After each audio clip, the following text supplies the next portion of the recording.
Hi guys, Kaya Munn here, portrait and boudoir photographer as well as a creative artist.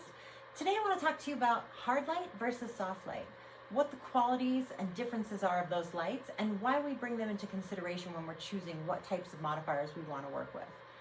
When I think about creating any kind of photograph or a set, I think about 5 different elements that really bring it to life. First, you've got to have a concept. Whatever thought process goes into that, you determining what conceptually am I trying to create with this set, with this client, with this image. 2, you need to think about the styling. What's the wardrobe? What are the elements to the set that I'm creating that are going to support the concept that I've come up with? The third thing is lighting, where you get to really design the lighting to support the concept and the styling. You're really bringing that vision to life with your lighting. And this is where you're going to really hone in on, do I want soft light? Do I want hard light? What is going to help me sell the idea that I've created? Your fourth is posing. Posing is key to carrying out the concept, bringing it to life effectively, creating a mood that matches the lighting, that matches the styling, that matches the conceptual design in your brain behind all of it. And lastly, there is retouching and color grading. It's the final piece on there where your signature style comes out. You've brought it all together and all of the elements are cohesive now. So for example, if I wanted to do a painterly looking photograph, if I wanted something to look like it was from Rembrandt's work, I would choose soft light. I would choose soft light because that is the elements that you can see throughout his work. He used window light to paint his portraits, and so I would want to use some version of studio lighting that would recreate that idea of natural light coming through a window. That would be why I would choose soft light for that. Now let's say that I'm inspired by George Hurrell and his portraits of the Hollywood starlets of the 40s. I'm going to reach for hard light because I want those incredible shadows. I want that dramatic impact, and that's what, essentially what he was using. So that would inform my decision to choose hard light. So now, just a couple of examples of how the conceptualization leads to your choice on lighting. But let's talk about the actual qualities and the differences between soft light and hard light. We'll start with soft light. Soft light is a little smoother, less texture is going to be seen. It's often used in portrait photography for that reason. You can see fewer pores, wrinkles, acne. Oftentimes people request soft light. They're not really sure what they're requesting. They just know they don't want you to see the imperfections. And so oftentimes soft light is chosen by portrait photographers for that reason. There is a much slower, smoother transition from highlight to shadow with soft light. There's less black in the blacks. The highlights are softer. So overall, the quality of the light is softer.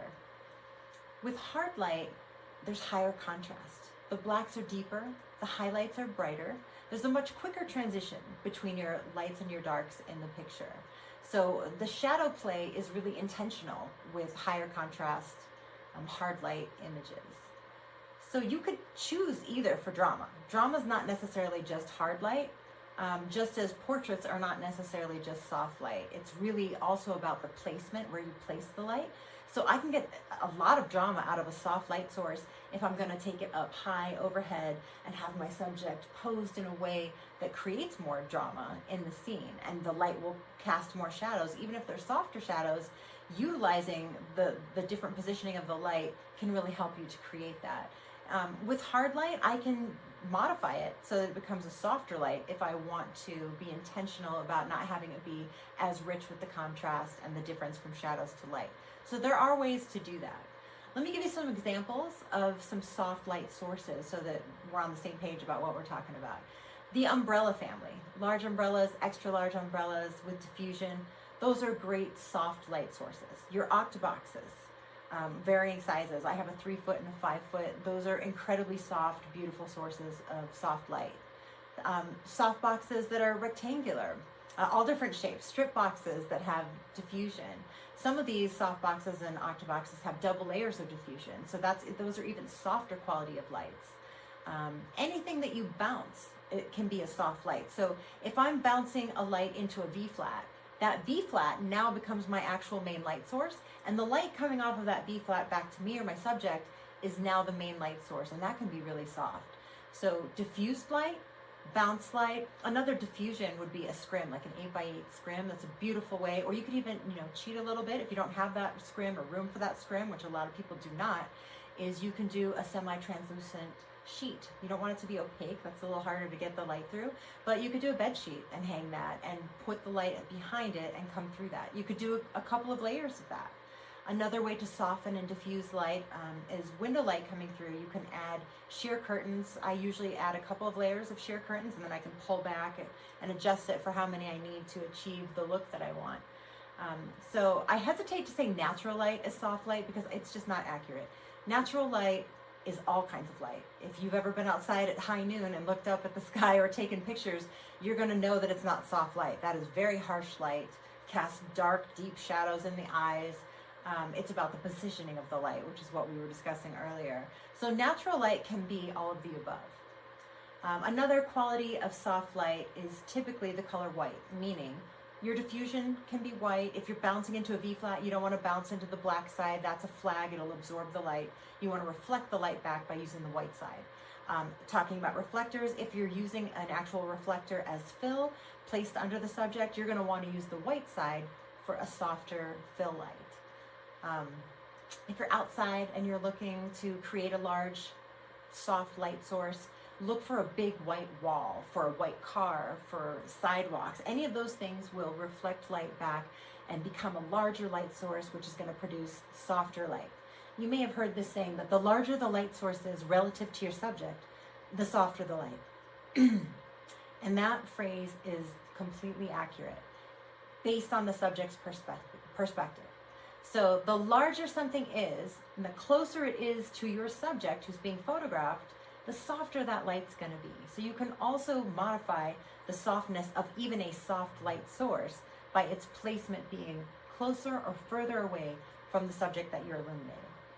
Let's talk about hard light for a minute.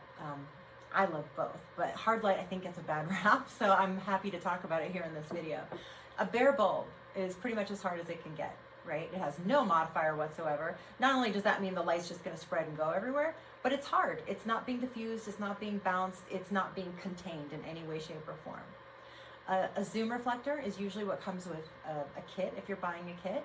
That's a small, usually 7 to 9 inches. It's got a silver interior. That's a super hard light.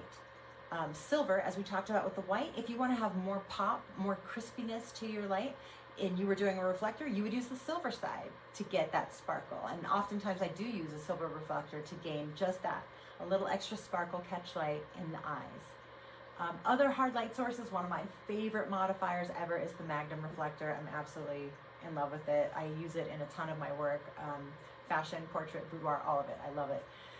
It just creates this incredible, gorgeous, glowy, poppy light. But it's still a little bit smoother on the skin than a bare bulb or a zoom reflector. Optical snoots. Anytime you're working with shadow play, that is created by a hard light. Speed light, a lot of people will use the speed light like that. And here's another example of thinking about the difference between soft light and hard light.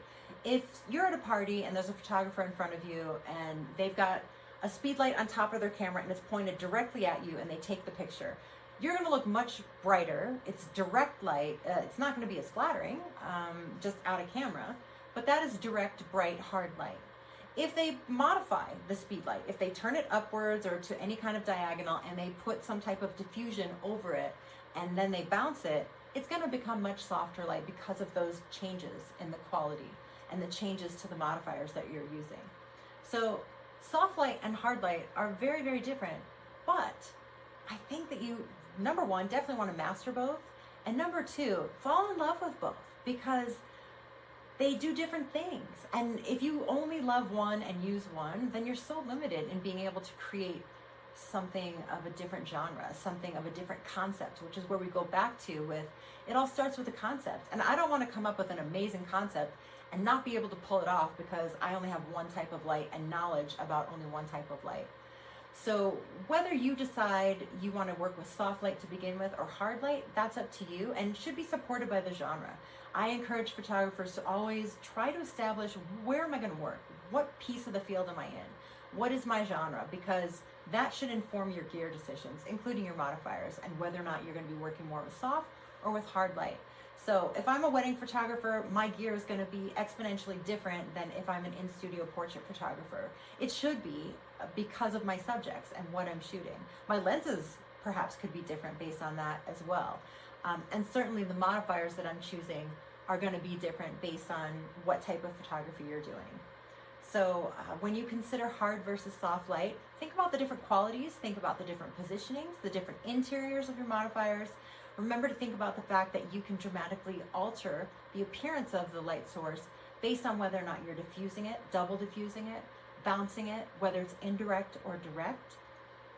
And play around and have some fun, develop some different concepts. Let me know in the comments, do you have a favorite? Do you prefer to shoot with hard light or do you prefer to shoot with soft light, and why? Thank you so much for watching. I hope you learned something today and I appreciate you so much. Please like and subscribe, and I'll see you next time. Bye guys.